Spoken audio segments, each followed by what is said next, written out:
Okay, welcome back. It's Ash again for another great video. Today we're continuing on our course of the Cashflow Quadrant summary. So we're on chapters 6 and 7 today. I'm going to be summarizing those chapters, so make sure you pay close attention. Remember, why you're here is to gain financial independence. So this is one of the books I am dissecting for you, so you don't have to listen to 8 hours of recording. You can wrap this up probably in closer to 60 minutes of this summary. So continue here, get your pens out, your notepads. I'm going to talk about chapter 6. Here we go. You cannot see money with your eyes. Shifting your mindset to see opportunities. Kiyosaki explains that true wealth is not visible at face value. He argues that financially successful people develop an internal vision that lets them spot opportunities others overlook. Now, most of you are wondering, what is this internal vision? Well, I'll tell you, when you think like a business owner, and here's an example, is that you got to be focusing as if you're already a business owner yourself right now. What would a business owner do, or an investor, let's say, that could spot good opportunities where you could see the money with your mind? Internal vision. And internal vision here, I talked about in my other videos previously, is that when you make $1 and income comes into your house or into your wallet, that dollar is not necessarily just to pay bills. In fact, that's what most employee-minded people think, that the minute I get my income, I got to pay my bills, my mortgage, my expenses. That's true. You got to take care of it.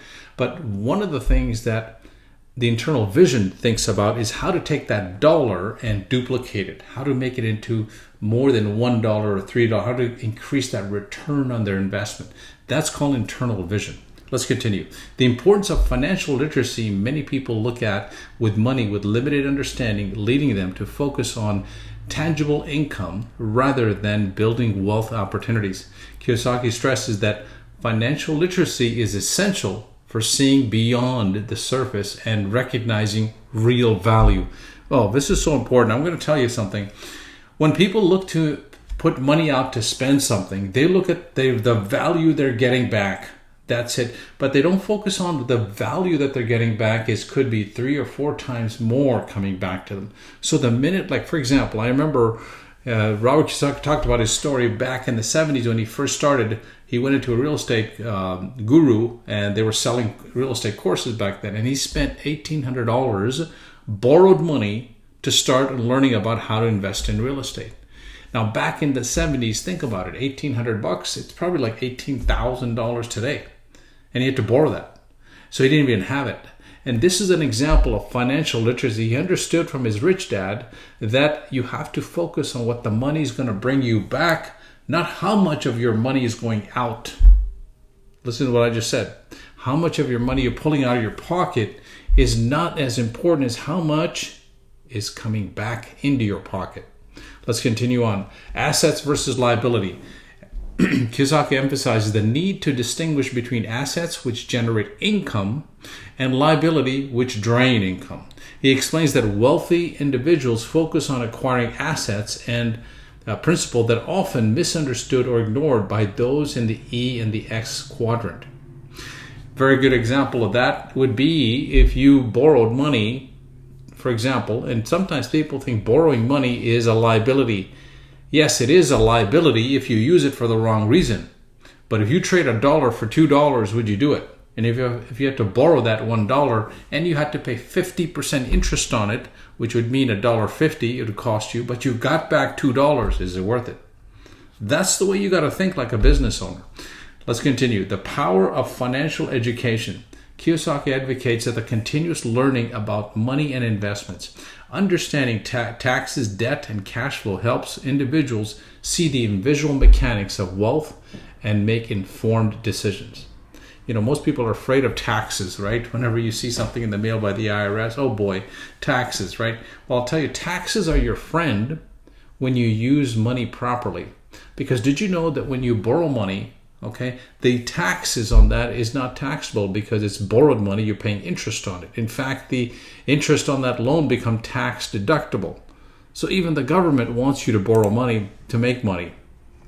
Let's look at the next key point here. Succeeding with the mind's eye, to succeed in the B and the I quadrants, must learn to see how money flows and how to position themselves to benefit from it. Kiyosaki insists that this perspective shift is crucial for achieving financial independence. You'll notice the quadrant, the B and the I quadrants, how they're different.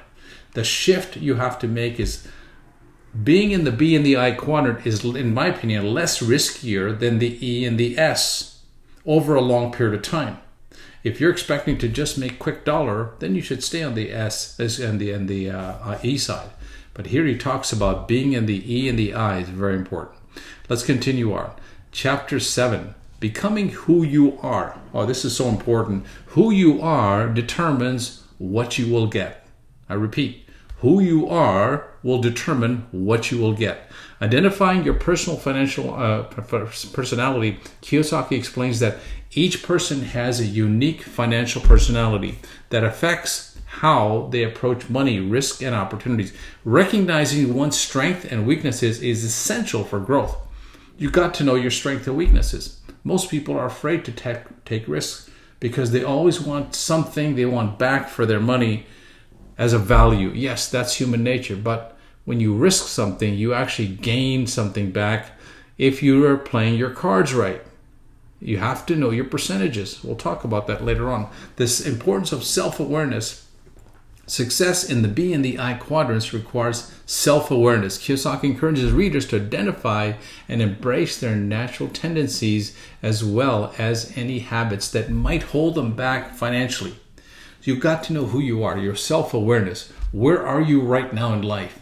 But where you are right now is not necessarily where you will be in the future, right? So you've got to be thinking that at point A I'm right now, point B is where I'm at. The goal is to get to point B right away in your mind right now. Let's talk about how we're going to do that. Developing a strong core. He emphasizes the financial success is built on a solid core of character traits such as discipline, resilience, adaptability.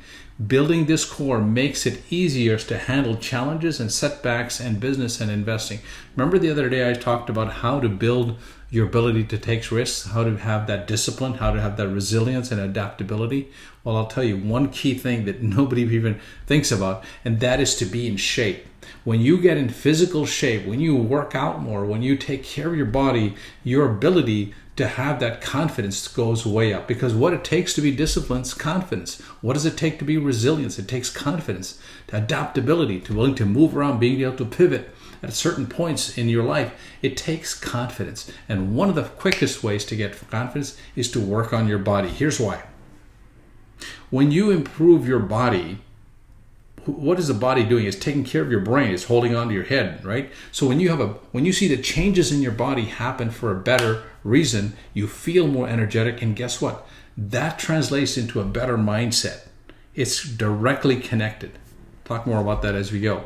The role of mentors and coaches. This is huge. Stressing the importance of learning from those who have already achieved success in the B and the I quadrants. Mentors can provide guidance, help avoid mistakes, and encourage personal growth. One of the things I've found with mentorship is very powerful. I'm working with a mentor right now.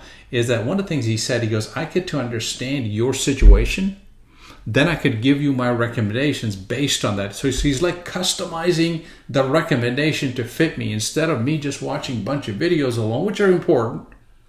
He gets to understand my situation and gives me specific recommendations that help me fix the problem. So it's like getting a tailor-made suit when you have mentors and coaches. And get this, it's real-time training. Mentors and coaches, when you're talking to them one-on-one or in a group setting, you get to hear the information real-time rather than a video, which is good to get the information. However, what if that video was done a year ago and that information was good back then, but some of it may become obsolete? Not to say all old videos doesn't work, but there are some things that do become obsolete, time change. For example, back when the COVID was going on, there were certain things that was very important. If we were telling you to wear masks, that doesn't apply today because there's nobody wearing masks anymore. COVID is gone for most people. It still exists, but it's not as dangerous as it used to be. So having real-time training comes from mentorship, live training. E, expanding comfort zones. Growth in financial life often requires stepping outside of comfort zone. Kiyosaki encourages readers to gradually take on challenges that pushes them closer to the mindset needed in the B and the I quadrant, such as learning new skills, facing fears, expanding their network. Learning new skills I find is very exciting. But people look at that as a fear because what they focus on, what if this doesn't work? And that's right. If you focus on that and you stay there long enough, that's exactly what's going to happen. But what if this does work? That's the mentality of learning a new skill. And that skill, you have a brain, you can make a determination if that information is going to help you or not. If somebody tells you, oh, just jump off a building and you'll figure out a way to land softly off a 10-story building, that's not a new skill. You got to figure out, hey, I better take a parachute with me or something that would cushion my landing so I don't get hurt. That's working, that's thinking on your feet. And the way to do that is taking chances sometimes. A path to personal transformation ultimately argues that financial freedom is much a journey, personal development, as it is about wealth. Becoming who you need to be to thrive in the B and the I quadrant means continuously learning, growing, and evolving. So one of the important things is you've got to transform from the inside out for the outside to being affected. Think about it. You have to change from the inside out, and that's why I say work on your body first. And that way you can work on your mind, because you'll see the confidence go up. Things will start to manifest and will to change because you're in a different position. You're actually becoming your best version of you. Let's summarize the whole thing here, okay? Chapter 6 and 7 are transformative, encouraging readers to see money and opportunity through a new lens, to grow personally in pursuit of financial independence. Kiyosaki insights in financial vision, personal strengths, and continues to make growth in compelling case why true success comes within, motivating readers to pursue their potential in the B and the I quadrants. There you have it. We just wrapped up to chapter 7. Hope this made sense. Hope you got some value out of it and encourages you to really think like a business owner and start taking more financial risks that are calculated.